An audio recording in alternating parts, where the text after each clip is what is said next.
Ever feel like society's like held together by like a thread? Like one bad day and it all goes kablooey. Right. Well, get ready because today's deep dive is all about that fear. Yeah. But, with a fascinating historical twist. Exactly. We're diving into the world of Thomas Hobbes. This guy lived through some seriously messed up times. He did, And yeah. he came out of it with some radical ideas about government, like why we need it. We really need it. Yeah. So, Hobbes, what's captivating is that he lived through a period in history that totally shaped how he saw everything. The English Civil War. Oh, wow. Born in 1588, so he really saw firsthand how fast things can fall apart. Yikes. And that really had a huge impact on his thinking. Yeah, I bet. Imagine living through a civil war. Talk about a wake-up call, right? Like, makes sense that he'd be looking for solutions so things wouldn't just, like, crumble. Exactly. And his solution, this concept he called the state of nature. Now, this isn't some, like, peaceful back to nature thing. No, no, no. Hobbes thought without rules, without a strong leader, human life would be Uh-oh. solitary, poor, nasty, brutish, and short. Okay, those are some intense words. Right. It's like he's describing some dystopian nightmare. Exactly. He argued that without some kind of power to keep everyone in check, we'd basically just go back to That too. a war of all against all. Oh, no thank you. Right. Imagine every man for himself. So basically, like, every man for himself on the freeway at rush hour. That's a good way to put it. A very accurate way to put it. High stakes. Yes, exactly. And so to escape this terrifying state of nature, Hobbes came up with, well, a radical solution. Let me guess. He called it the social contract. The social contract. Okay, so we've got this bleak picture, no rules, humanity's doomed. Right. And now we're introducing contracts. Yes. Okay, this is where it gets interesting. So break it down for us. What is this social contract and how's it going to fix everything? Okay, so imagine this. We, all of us as individuals, we agree to give up some of our freedom. Freedoms. Yeah, some of our autonomy, and we give it up to a higher power. This power, the sovereign, then they make the rules and they enforce them, Okay. providing that security and preventing us from, descending into total chaos. Got it.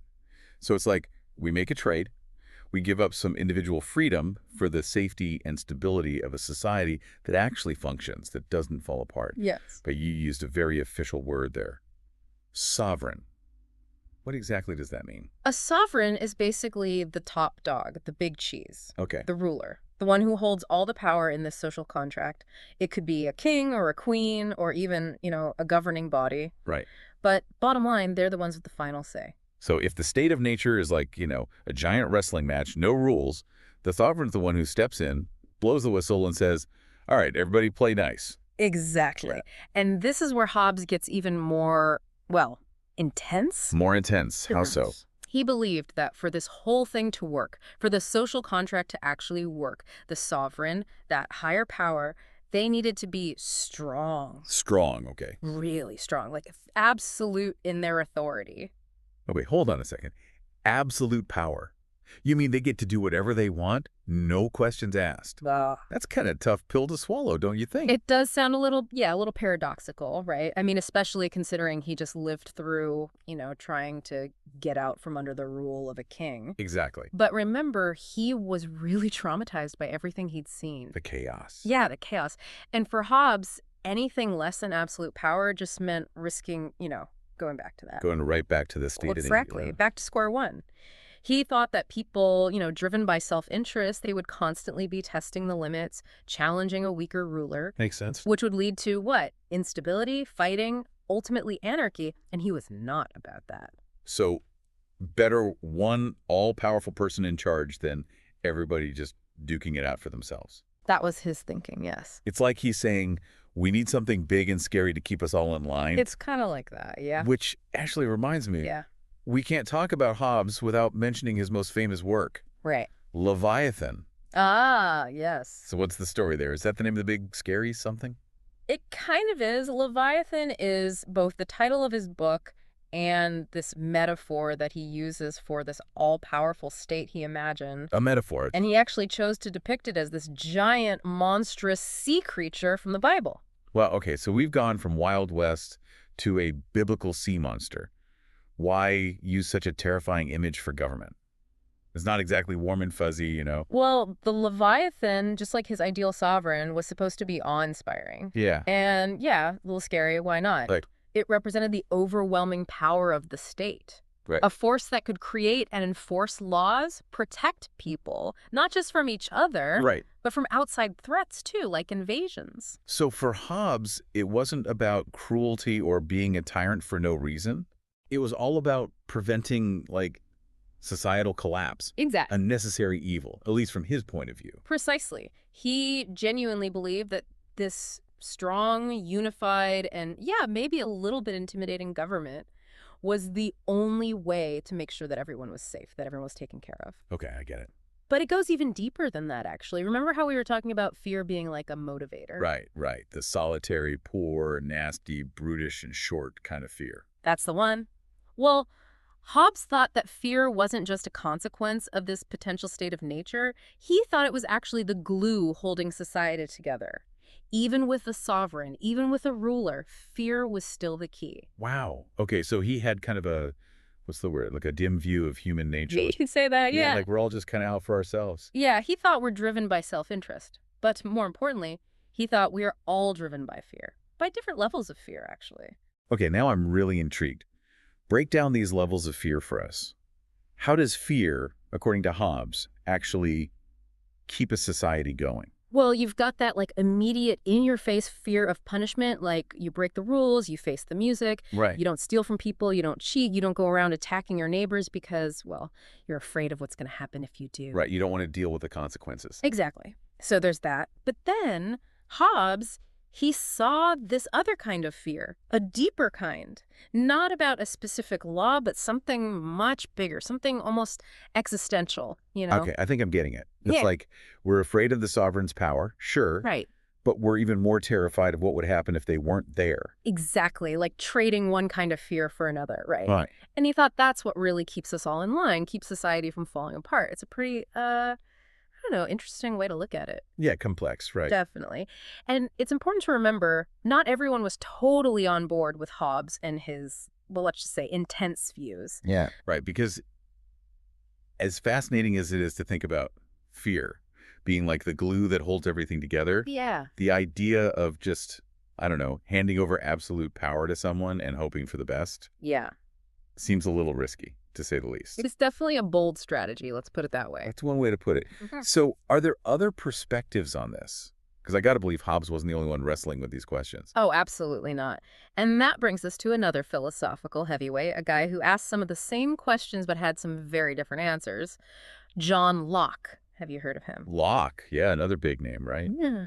So how did he see things differently? Did he buy into Hobbes's whole absolute power solution? Not quite. See, Locke was writing a few decades after Hobbes, and Okay. while he agreed that you need some form of government to prevent chaos, to stop things from falling apart, Right. he'd also seen how power, even with the best intentions, can go sideways. Makes sense. So for him, it was more about finding that balance, Right, right. Less about keeping things on lockdown and more about finding that sweet spot. Exactly. Locke believed that any government's power, it shouldn't just be imposed, it should come from the consent of the people being governed. Consent of the governed. Now that has a ring to it. Mm-hmm. It's giving me like we the people vibes. There you go. So less about a king or queen ruling because they think they're chosen by God or whatever, and more about the people actually having a say in how things are run. And now you're getting it. And this is where Locke goes even further and starts talking about, get this, individual rights. Individual rights. Okay, so we're not just trying to keep society from imploding anymore. Right. We're talking about actual rights for individuals. Exactly. This is big. What kind of rights are we talking about here? Like, what did Locke consider untouchable no matter what? So for Locke, the most basic, most fundamental rights were life, liberty, and property. Okay, I like where this is going. And these weren't just things that a ruler could just give or take away on a whim. Oh. He said they're inherent to being human. Wow, that is huge. So even if the government's whole thing is to keep us safe, it can't just walk all over these rights. They're off limit. Exactly. And get this, Locke even argued that if a government breaks that promise, if it doesn't hold up its end of the social contract, if it becomes tyrannical, if it starts messing with those fundamental rights, Yeah. He said the people, they have the right to change it, or even get rid of it entirely. Hold on, hold on. He's saying we have a right to overthrow a tyrannical government. Now, someone was paying attention in history class. Right. It's a totally different way of thinking about how individuals and the state relate to each other. Hobbes, he emphasized order and security, even if it meant sacrificing some freedoms. But Locke, he thought individual rights were the whole foundation of a just and free society. There had to be limits on power. So both of them trying to solve the same problem. Yeah. How do we keep from destroying ourselves? How do we create a society that actually works? Yeah. But their answers, total opposites, like two sides of the same coin.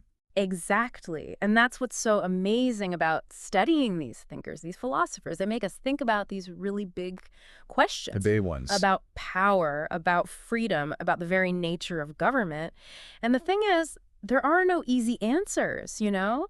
This tension between their ideas, it's still shaping the world we live in today. It's still something we're grappling with. It's pretty wild to think, like, these big philosophical debates from way back when, they still matter today, huh? Yeah, they do. This whole, like, trying to find that balance between what individuals can do and what the government needs to do to keep things running smoothly. Right. That's the tightrope we're all walking, isn't it? It really is. And, we've talked about Hobbes and his, focus on security, even if it means absolute power. Yeah. And then there's Locke, all about those individual rights, keeping government in check. Right. But they're just the tip of the iceberg. Oh, there's more. Like, it can't just be a two-man show, can it? Of course not. The conversation kept going. Other thinkers jumped into the ring, so to speak, trying to figure out this whole power, freedom, what does it mean to live together thing. Okay, so who else is in this philosophical showdown? Well, one of the big things that later thinkers grappled with was that question of, human nature. Remember Hobbes? Pretty pessimistic dude. Oh, yeah, total downer. Like, we're all selfish and afraid, and if no one's watching, it's going to be bad. Exactly. But not everyone agreed with that whole nasty, brutish, and short view of humanity. Okay, so who was Team Human? Well, Jean-Jacques Rousseau, for example, he had a totally different take. He actually argued that humans were inherently good, like we're born that way. We are. That was his whole thing. So what? Like, society is the problem. We're all running around, frolicking in a field of flowers, and bam, society happens. Okay, that's a little simplistic, but it gets at the core of his argument. Okay. He thought that in a real state of nature, before society, humans would be peaceful, cooperative. Huh.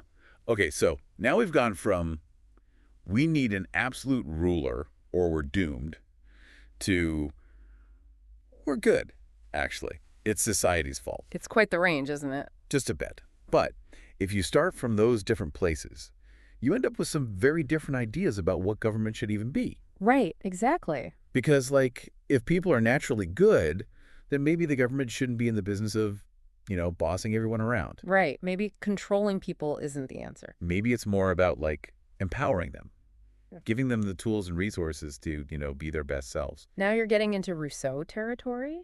He was all about what he called the general will. It's this idea that a good and just society, it reflects what's good for everyone, not just a select few. So light about blind obedience to a king or whatever, and more about making sure everyone's voice is heard. Exactly. People getting a say in the decisions that actually affect them. That's the idea. It's about participation, responsibility, feeling like you actually have ownership over, like, the direction society is heading. That's pretty powerful stuff. I mean, you can see how these ideas, they've influenced everything from ancient democracies to, what we see happening in the world today is like this deep down human need to not just be told what to do, but to actually shape our own destinies, right? Absolutely. And that's what makes exploring these ideas, this whole world of political philosophy, so fascinating. It's this conversation that never really ends, this back and forth about power, freedom, the kind of world we want to live in. It spans, like, centuries, cultures, everything. It's kind of humbling when you think about it, right? Like, we're all part of this bigger thing. We are. And yeah, maybe there are no easy answers, no one-size-fits-all solutions. But when we engage with these ideas, these different perspectives, I don't know, it makes us better citizens, more informed, more willing to ask the tough questions, and hopefully come up with some better answers too, right? Totally. So next time somebody tries to tell you philosophy is pointless, just a bunch of old dead guys arguing about stuff that doesn't matter. Right. Those dusty old books. Exactly. You can tell them that those ideas are very much alive. Yeah. And they're still shaping our world. It's like the only constant is change, right? And these conversations, they give us a roadmap for navigating it all. I like that. A roadmap. So keep those philosophical conversations going, everybody. Keep asking those big, tough questions. Keep searching for those answers. Searching. Because who knows? Maybe we'll surprise ourselves. Maybe we'll even create a world that that even Hobbes would be impressed by. No, wouldn't that be something? It would. All right, until next time on The Deep Dive.